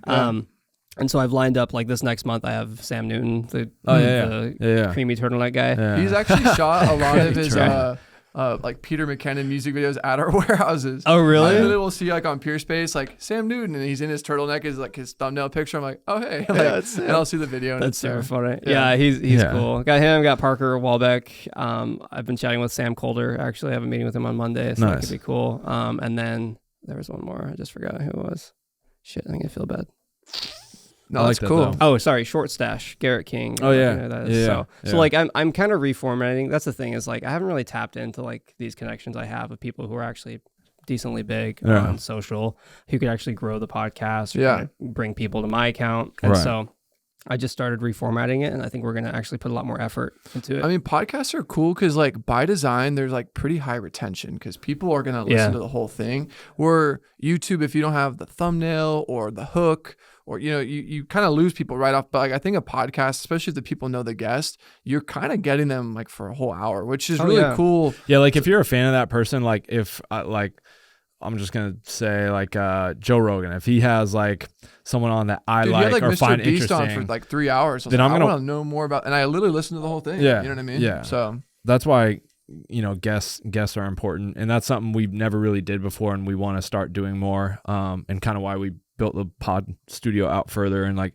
get people out, and like, yeah, you're like one of the first people we've, you know, flown out. So because it's like, it's like also there's only so much that me and Tom can like go back and forth and touch on and talk about. Oh, for sure. You know, that's kind of the dilemma I had is, you know, I was on there with my employees, And actually, the 2 employees I was doing it with no longer work for me anymore. And so I was like, well, maybe this is a good chance to reset and do something new. I mean, the internal eps, you pick a topic and you riff, but at the end of the day, to scale, you really do need to bring in people that are bringing other insights and other opinions and stuff. Oh, for sure. And it's tricky too, because like, I'm always a stickler. I hate pods where it's like via a Zoom and like the audio is so bad. Because like when you strip away all your other senses and you're only listening to it in your car and it's like, yeah, I'm a cinematographer. It's like, dude, I can't. So like even if it's a little extra to fly out here, like it works so much better because it's like, I think the conversation is a lot better too than just like doing it through a webcam. Or something. Oh yeah, I would agree for sure. Yeah. I mean, there's a platform, or sorry, there's a format for both too. Yeah. Like Sam Kolder is literally in Cape Town, South Africa, so I'm probably not going to fly him out anytime soon. Right. So I'll do it. Yeah, I'll do it virtually with him. Right. But like, ideally, like at the end of the day, you need to make sure that it's content that people are going to watch and listen to and enjoy. And I agree, dude. I listen to like some old like How I Built This episodes with Guy Raz. I don't know if you listen to that. Yeah. The whole pandemic era was all Zoom calls, so like, they're hard to listen to. Some are like really bad, and I'm like, I feel like I'm on the phone with the guest, and like so. What I've done is, because I don't post on YouTube very often, like actual like YouTube videos, and so I've just moved my podcast to my YouTube channel just to like kind of keep that alive, because it's just easy that way. And so that's kind of my method. And if anything, you're getting like just higher attention on YouTube videos, so you might be able to serve a few ads and make a little extra, a little AdSense maybe, tiny bit. All right, so speaking of podcasts, I feel like you have an episode where you talk about something kind of crazy that happened with one of your businesses, and this being kind of a business entrepreneurial podcast. What actually happened, like from your perspective, or I don't know if you're still living it or dealing with it, but kind of. Well, okay, yeah. So I have a company called Shotlists. Well, actually, it was called Shotlists. That's why the lawsuit happened, is because of the name. I had to change the name. But it's an app for creating shot lists. We've rebranded it to be called Linus, Linus, which is like the mascot of the app. So it's this little animated character that is in the app, Gotcha. And so created this app with my buddy who's an app developer. And it was literally just like a passion project. Had really no intention of like making much money off of it. And like we still haven't. We're still trying to decide what direction we want to go with it. And so we created this application. We got I think we have like 20,000 downloads. We have like 200 or 300 like recurring monthly subscribers that like pay to use the app, and so like it's doing fine for what it is. Right. And we launched the app, and randomly, like out of the blue, it's like probably a couple weeks after launching in September or October, I get a cease and desist letter from some lawyer in like Texas. I'm like, what the hell is this? And it's for Shotlists. And I was like, that's super random. And I look at like who she's representing, and it's this company called Creative Softwares Incorporated. And I'm like, that sounds really familiar. And I look it up, and I'm okay talking about this because this kid's a dick and I want him to be exposed a little bit. But okay. So I look up the company, and one of the owners is this kid named Spencer, who I actually let shadow me on a job shoot. What's his last name? Oh shit, I forgot his name. Hold on. I'm super curious because you probably. Well, here's the thing. He's a photographer. We'll save this. We'll probably have to say this off the pod, but we've had some snakes in the grass that we've brought literally into our warehouse that have copied our designs and went open. It's like we've literally dealt with the same exact thing. Really? I think that you're getting at, but anyways. Yeah. So Spencer Davis. Yeah. Do you know who that is? Yeah. I was thinking Davies, but it's Davis. Yeah. Davis. So photographer. Yeah. Yeah. Anyways, it's his company, and so I let him shadow me on a shoot like a couple years prior. And nice kid, it was fine. And then fast forward 2 years, he literally is trying to sue me over this idea. And apparently he had also been simultaneously creating an app that did the exact same thing. What are the odds? With pretty much the exact same name. His was called Shotlist, singular. But were you teasing it on social where he could have, as a snake in the grass, seen your moves and try to do it before you? Or was it just literally like act of God? I really think it was a coincidence that we were working on it at the same time, but it's also not like a unique idea. Right. Like it's not this I think crazy I literally have thing. a shot listing app on my phone called that. You know what I mean? Yeah, like, there's a ton. That's the thing, is like there's a lot like of Shotlist apps. or Pro or something. Yeah, Shotlist, or there's a lot of apps that have Shotlist in the name, but he only came after me. Right. He knew me. That's weird. It was so dumb. Anyway, so created that app. I even like put on my story when it was just like on test flights, like when the app was in beta, so I could like have it on my phone. I took a screenshot of the app, but I covered up the icon and the name of the app, and I put it on my story, and I was like, new app is coming out. I literally didn't even say what it did at that point, and he responded to my story. He's like, oh, looks so sick, excited for you, man. way. Can I be a beta tester? But he didn't know what the app was. That's the thing. And so it's like, okay, like, yeah, but it was just the irony of him like sending that and then simultaneously making his own app and then suing me later on. Did you win the lawsuit? So cease and desist came in, and we had to decide. We're like, okay, what do we want to do? And I was trying to, because I had I DM'd him before. We had talked before. Right. I didn't realize I had his number, but I had his number. Just trying to call him and squash it. Yeah, so I was trying to. That's the thing. I was like, why would you go directly to a lawyer and not even like say anything to me? Yeah, that's weird. It was stupid. Sorry, that's some bitch shit right there. No, it is. It really is. Yeah. And so I'm trying to talk to him about it. I was like, yo, like, what's this about? I literally sent him a DM with like a laughy emoji. I was like, so you want to talk about the cease and desist? You know? Yeah. Never responded. And then, so I was like, hey, well, I guess I got to get a freaking lawyer all of a sudden for this. And so I'm spending money that I don't want to spend. Right. And so I get a lawyer. He puts together a response to that cease and desist. This is insane. Sends this response, because you have to respond within a certain amount of time, otherwise it's defaulted and that turns into a lawsuit or whatever. Gotcha. I don't know how it works exactly, but he sends this response, and they send it to the law office that this kid hired. And apparently there's an intern or another attorney there that didn't give that letter to the person she was supposed to give it to. So our response wasn't ever received. Oh, wow. So we sent a response and we didn't hear anything for a couple of months. And so we're like, okay, I guess like it's fine. Yeah. Like we're good to go. I don't know. I haven't heard anything. And then randomly, literally 2 or 3 days before Christmas, it's freaking December like 22nd, 23rd. I get a knock on my door. Well, first off, you got served? Dude, that's wild. First off, I get a call from my business partner, because the thing with shot lists, it's not a part of studio. It's technically not even like a part of Landon Bytheway Films LLC. It's kind of its own thing, but I made the mistake of not incorporating it early enough. So it just, I put it under Landon Bytheway Films for the time being. But it was kind of unclear when they were like going to sue us. They didn't know what parties were involved. So I get a call from my business partner at studio. His name's Connor. And he calls me. He's like, yo, I just got served at my doorstep for shot lists. I was like, what the hell? Why'd you get served for shot lists? I was like, and why'd you get served, period? I'm like, you're not even involved. And as I'm on the phone with him, I get a knock on my door. I was like, oh shit. I'm like, I think I'm getting served too. And so I'm on the phone with him. God. And I go up to the door, and it's this guy with like papers, and he hands them to me. I was like, yep, thank you. Take those. And yeah, so they literally like served us a lawsuit 3 days before Christmas. No way. Dude, I was so mad. It was insane. So I tried to call him, the kid who's doing it. I was like, bro, like, what are you doing? Like, this should not be as big of a deal as it is. Like, why are you talking to me at all? Like, you're spending tens of thousands of dollars at this point already just to file a lawsuit. Right. Wouldn't respond to me. And then finally, like a couple days later, he's like, yeah, we'll set up an owners meeting between his company and my company. And I'm like, okay, like let's do it.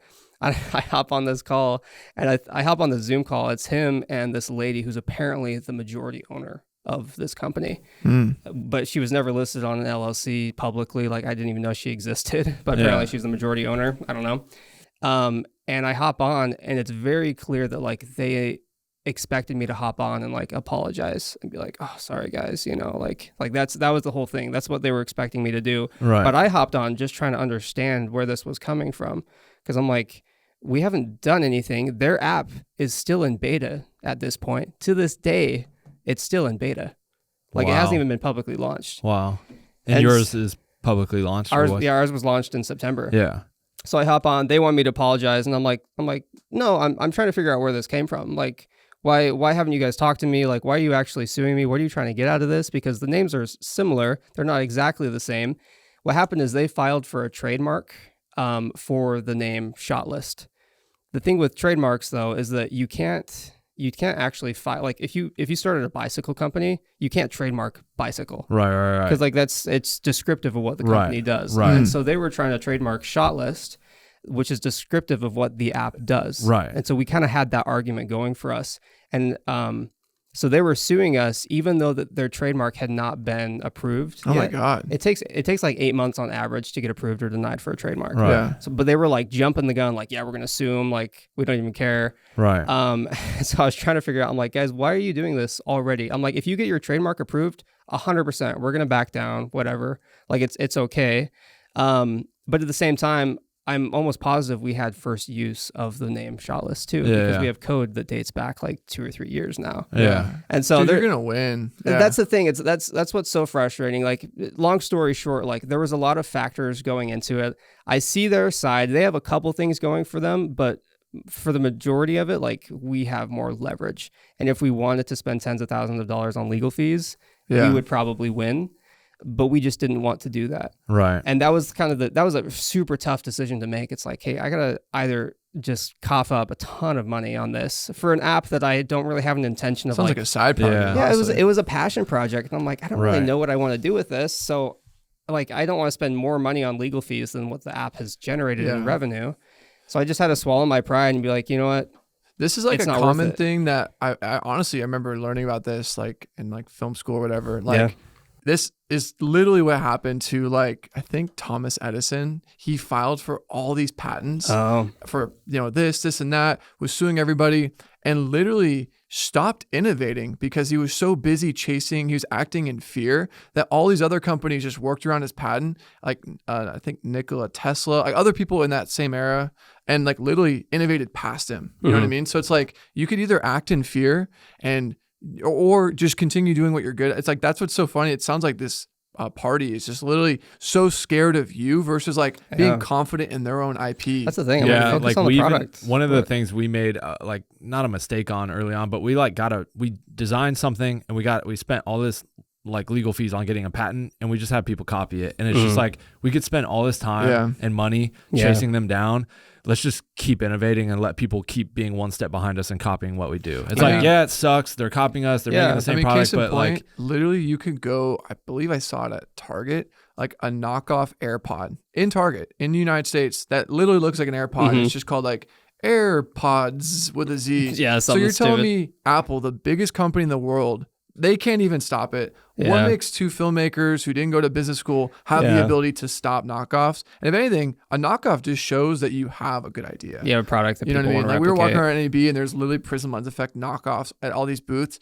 And part of me is like, fuck, like what the hell? But also part of me is like, dude, like they wouldn't do that if that wasn't a good idea. Yeah. You know what I mean? For sure. It's validating. So the craziest thing too that I didn't even mention that actually it made me more upset than the lawsuit itself was that this majority owner on this owner's call that we were doing accused me, and I have footage of this recording if they ever want to come back at me. This meeting is being recorded. They were recording it on their side and I was recording it on my side.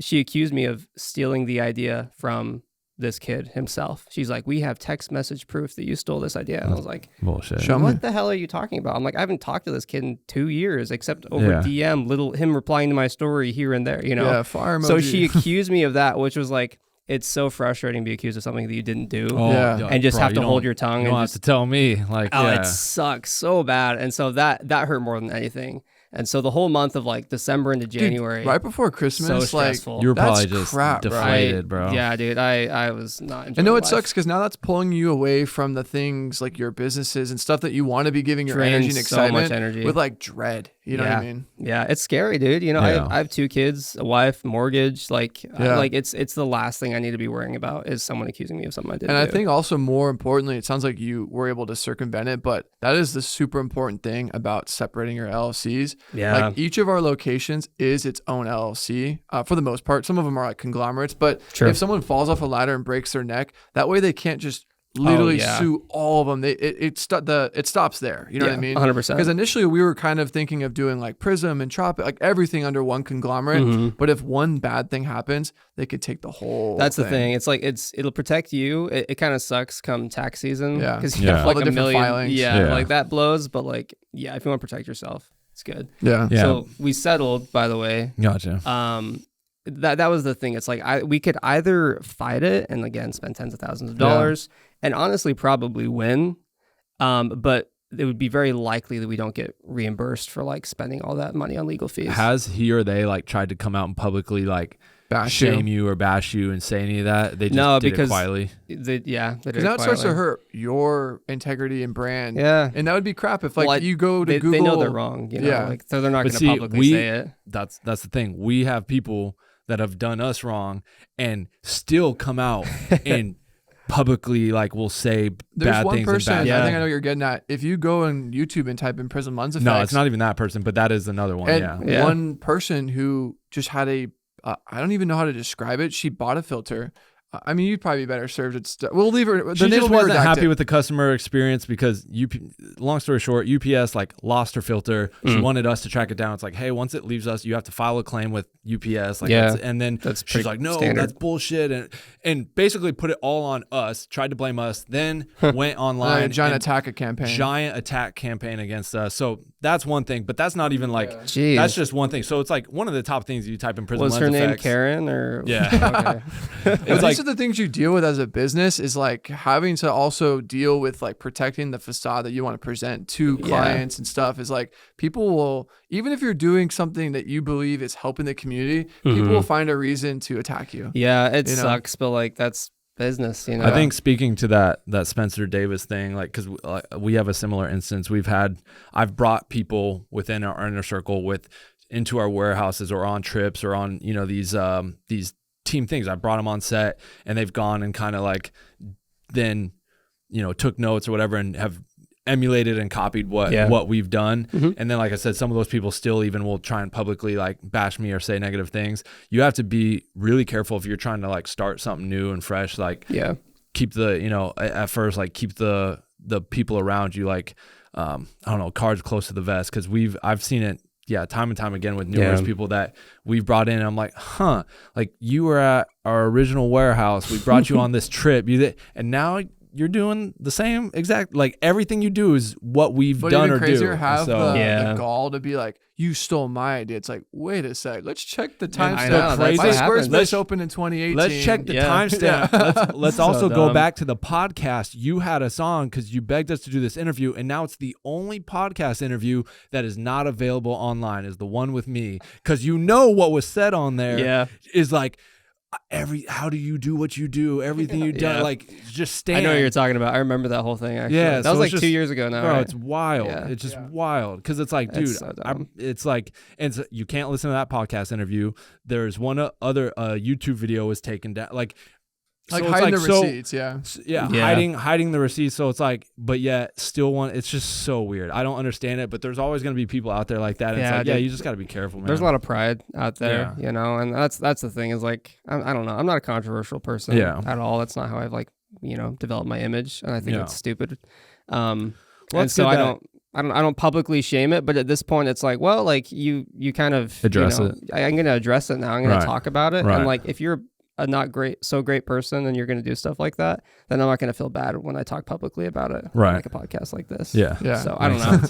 It's kind of like, you guys know, like, Crumble, obviously. And that like whole Dirty Dough. Dirty Dough's getting sued by Crumble, and so they've been profiting off of like, Cookie's so good, we're being sued, and that's kind of like one of their campaigns that they've been running, and I think that's funny, but it's just like, it's not really how I want to leverage my company. No, for sure. And so I don't know.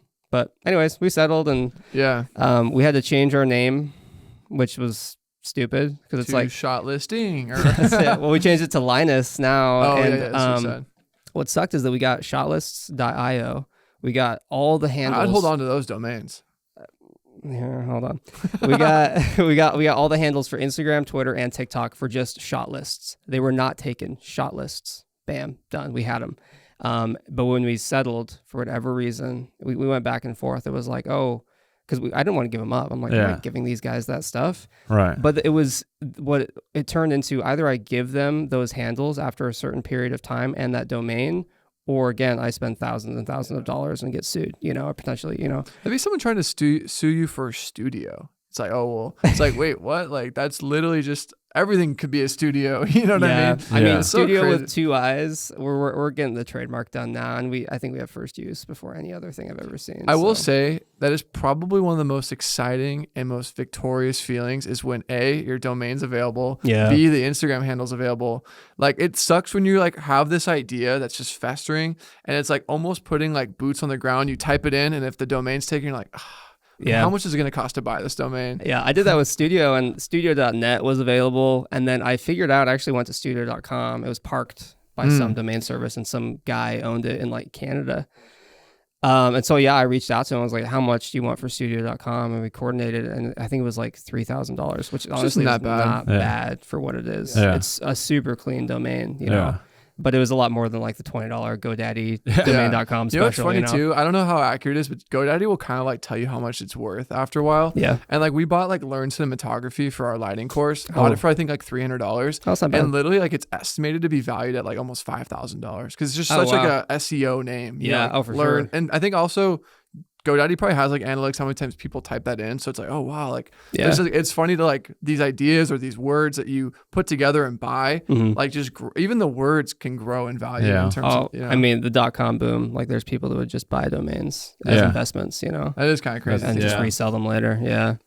I think to kind of close this out, I mean, I think one thing I wanted to touch on, because I think a lot of people can borrow from your responses with everything you're doing, right? You have so many various things, so many, you know, gardens you're watering to make sure they're successful. Like, how do you find not only a balance in keeping them successful, but a balance with like your life, your wife, your kids? Because I feel like that is like literally unlocking that is kind of like I think like the key. Like it's so everyone wants to know how to do it all. You know what I mean? So is there any like secret thing, or not secret, but thing that helps you do that, you know?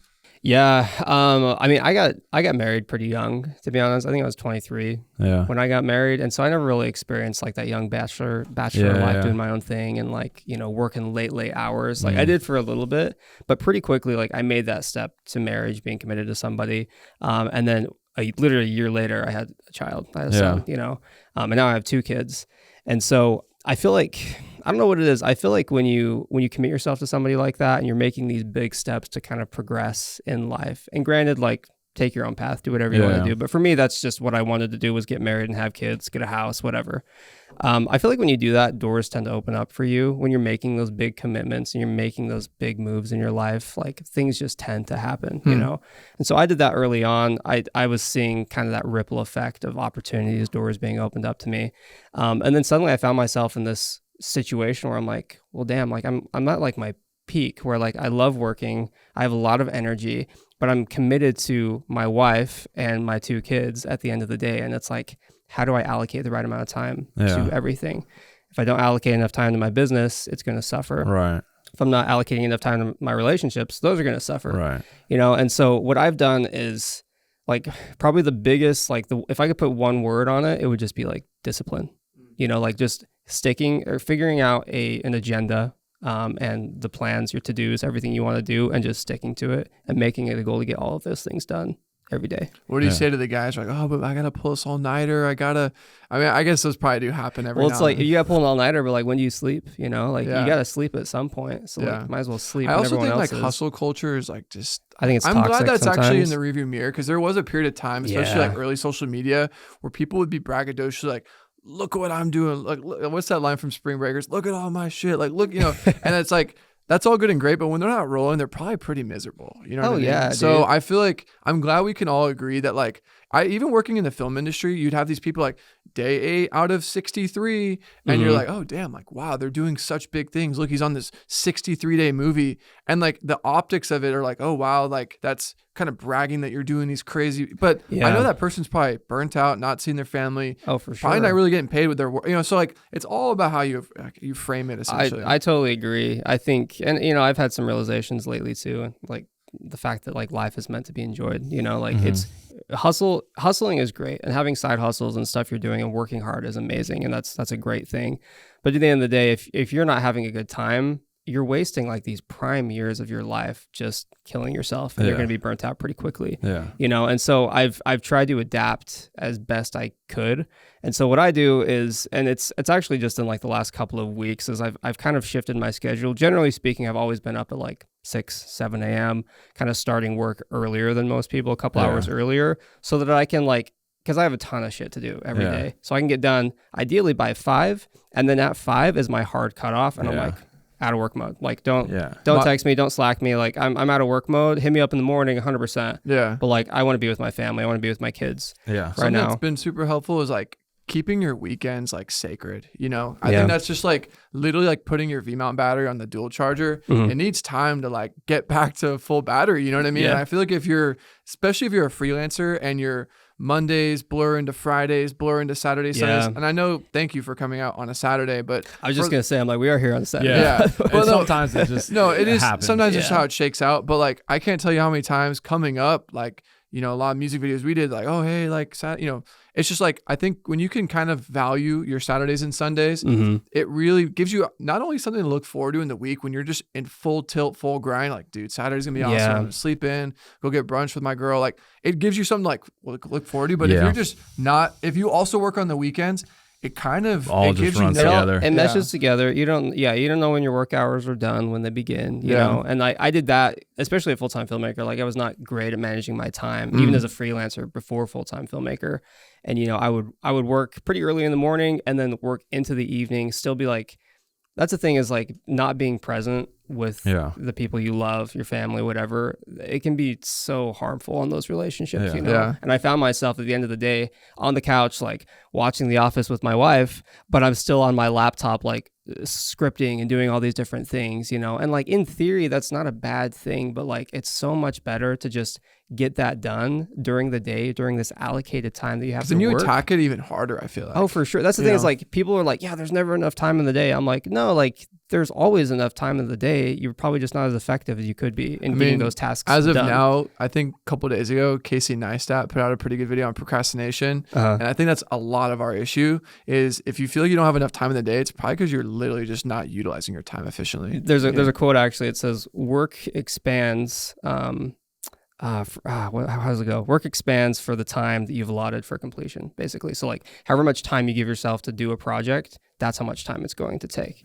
You know, like you almost always will wait to the last second to finish something up, you know? Right. So if you give yourself an hour to do a project, or you give yourself 5 hours to do the project, it'll take you an hour to do it. If you give yourself that much time, it'll take you 5 hours to do it if you give yourself that much time. And so, I don't know, I feel like if you just make it known mentally that like you have a hard cutoff when work ends and your personal life begins, you're so much happier. Because I agree. Otherwise, it just blurs together and it never ends. Yeah. For me coming up, it was always the hustle, long nights, this edits into the wee hours and whatnot. But I will say, like, and even still, like, once we were early building Tropic and Prism, like we have an agency called Weekend Digital, and they never worked on the weekends, and we would always be hitting them on Slack on the weekends because that's just how we operated. But I think over the last like year or so, me and you have completely been like, yo, like weekends, like you might dabble in a few things, like, you know, on the weekend, but for the most, you know, because when you're running so many things, naturally there might be a little thing come up that you have to take care of, but you're not actively like,